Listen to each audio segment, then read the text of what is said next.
Dans la filmographie de Cary Grant, il y a par exemple un thème qui est fréquent, c'est celui de la maison.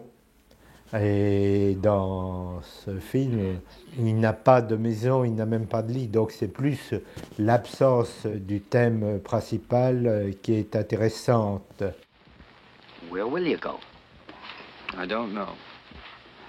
Il y a aussi le thème de l'étranger. Il était anglais et il le masquait dans la plupart de ses films. Et c'est un des rares films où il a une tierce nationalité, puisqu'il est français.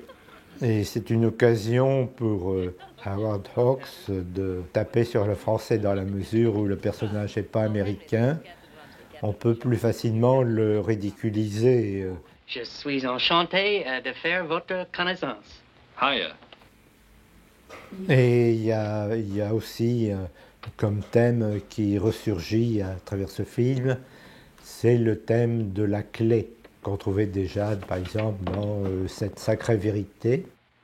Il y a toute la scène qui est une scène fondamentale où il est dans la chambre par force avec l'héroïne et à la fin, bon, c'est la clé qui part par le hublot du navire.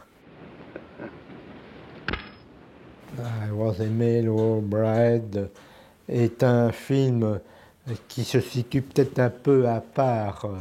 Il a moins de choses à faire que dans les autres films.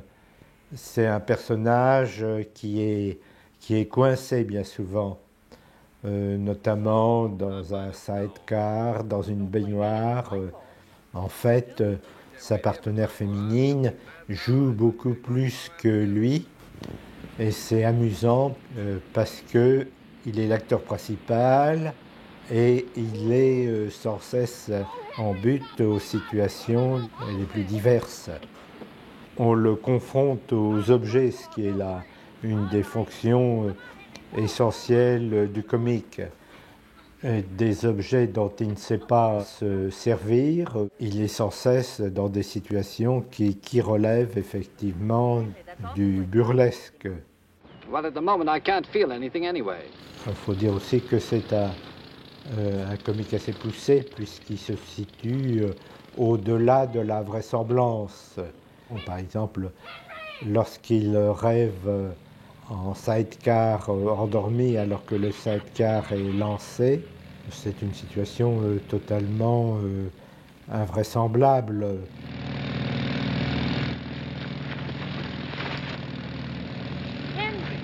Catherine, now that I've told you how I feel, Oh, my, this is terribly bumpy.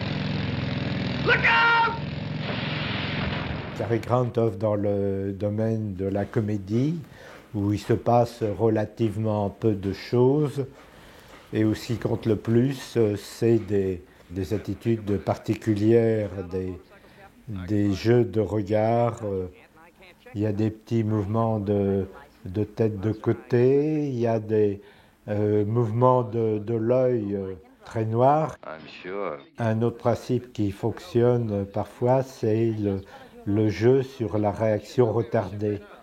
Lorsqu'il aperçoit le monsieur qui s'appelle Schindler qui cherche. What do you want? Who are you? Look, I am Schindler. Well, that's fine. Will you please stop annoying? You're Schindler? Yeah, Schindler. Well, why didn't you say so? Because you wouldn't give anybody a chance to say a word. L'une des prédominances dans ce film, c'est les jeux de position.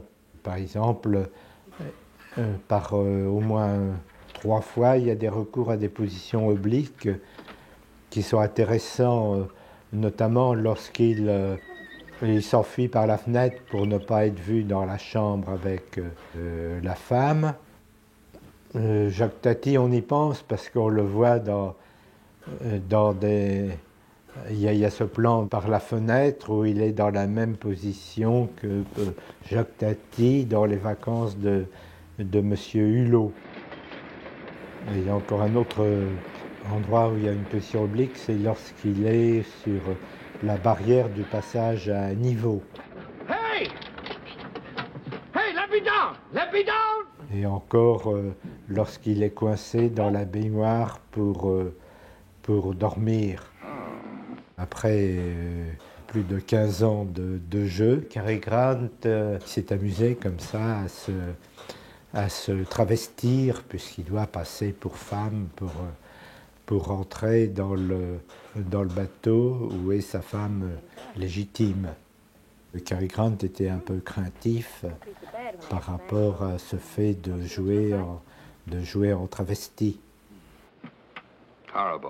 Mais il est difficile de séparer la part créatrice du réalisateur Howard Hawks et de l'acteur Cary Grant, parce que c'est une collaboration très continue sur plusieurs films. Il y a une sorte d'osmose. Les deux deviennent inséparables.